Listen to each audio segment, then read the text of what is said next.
I want to talk about why running an agency sucks.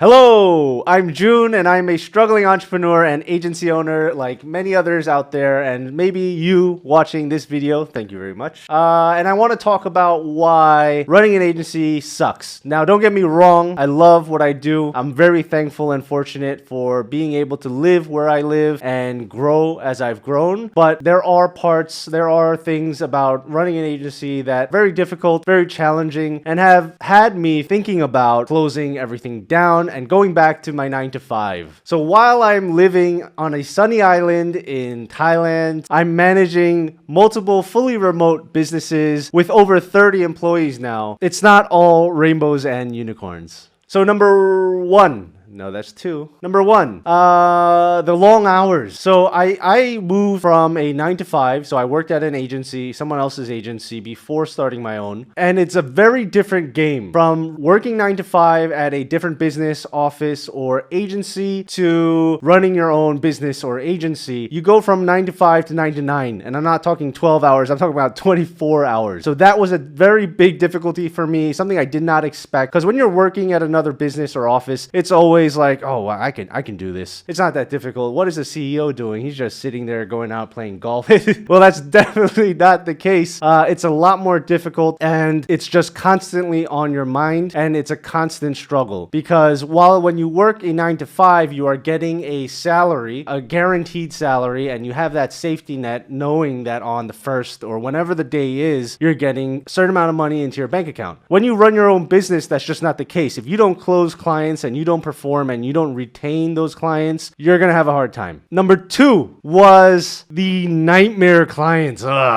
You're bound to run into them, and if it's your first time starting out, even for me where I worked at another agency, yeah, we had nightmare clients, and I thought maybe I'll know who that would be. You don't. So there are ways to avoid this. You might already know. Me coming from another agency or working at an agency, of course I faced nightmare clients, and I thought I might have the know-how, but whatever. So even if you know how to figure out who might be a nightmare client, when you first start out your agency, if you don't have investment, you don't have a lot of capital, you're probably limited on resources, you don't have that choice. Beggars can't be choosers. So you need to close no matter what. And if you have, and retention is, more than half of the game when you're an agency owner. So even with that nightmare client, you got to push through. At least that's what I did. Of course, I have tips and I have experience and know-how on what to do. And I also have a little bit of leverage where I can kind of pick and choose what type of clients I want to work with today. But I remember when I started, I did not have that luxury, and I drudged through many sleepless nights with difficult clients. Number three, welcome to the HR life. Now, if you worked a 9-to-5 or you worked an office job, but you were not in the HR department, well, now you are. As your agency grows, so in the beginning, number one point that I mentioned about working 9-to-9 or working all day long by yourself, now as your agency grows, and I hope it does grow, you need to start hiring. You need to start delegating work. There's no way you can do everything on your own. And if you're starting to get more and more clients, you need to scale. And so for me, this was one of my biggest difficulties. I've had a terrible time hiring.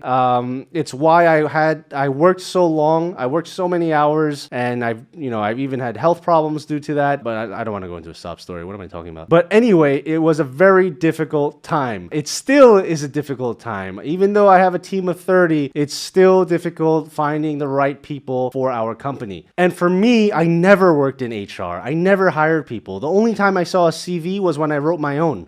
But now I zoom through CVs every day. And those are the ones that are shortlisted to me. So as somebody that had no HR experience, most likely, or a lot of you might not have had that experience either, you better start learning. And I think with HR, because I'm not an expert in it, I'm still not an expert in it. However, I do have my checklists and SOPs and guidelines on who we're trying to hire. These are all things that you will hopefully learn along the way, but you can avoid a lot of the mistakes by having things prepared. And for me, my philosophy when it comes to HR and scaling and growing a team, when it comes to hiring, it's hire fast, fire faster. And not everyone's going to agree with that. Actually, I haven't really read or researched a lot about this. Most of the HR stuff I've done on my own, and based on my experience and the very fast growth that I've had and that we've had at our agency, hiring fast was one, a necessity, but firing fast is just as important as hiring, in my opinion. I did not do this. I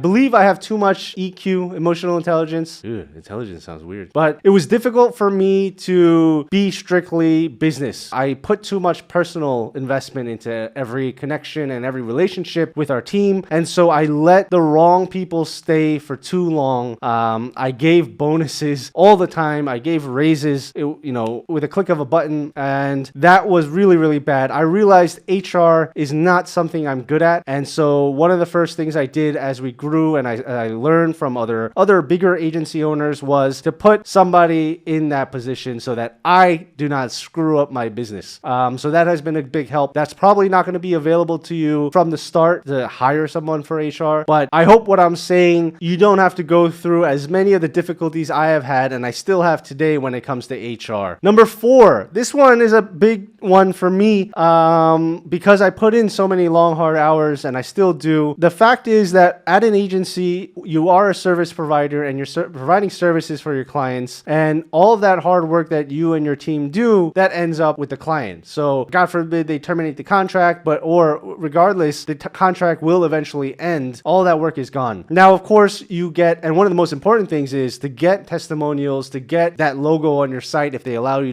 to add that, and to build legitimacy for your agency so that you can close future clients down the road. But the work that you put in and the hard efforts and that investment of time and resources, that goes to the client, right? And so there were many, many times, and even today I do think about it, is why don't I put all of that hard work and effort into my own product or into my own brand? Maybe that's why I'm doing YouTube.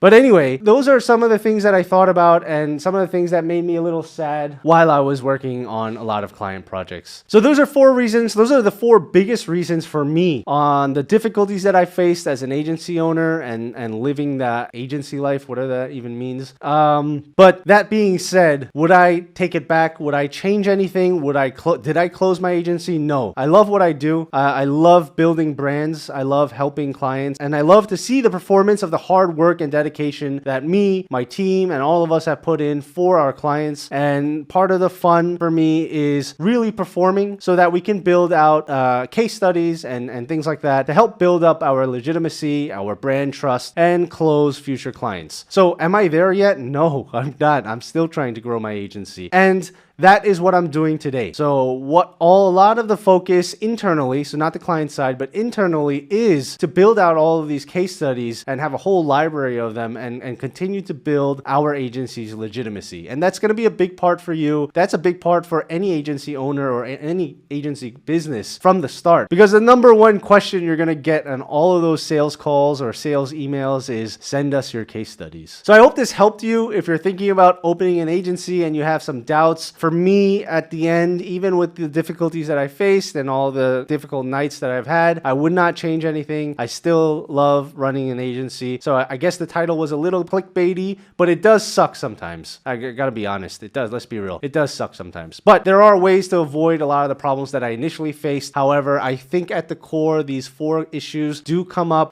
for any agency owner, probably even the bigger ones. Anyway, as I mentioned in the beginning, and I mentioned on all of my videos, I am still a struggling entrepreneur. I am still a small business or small agency owner. So if you have tips for me, please leave them in the comments and subscribe.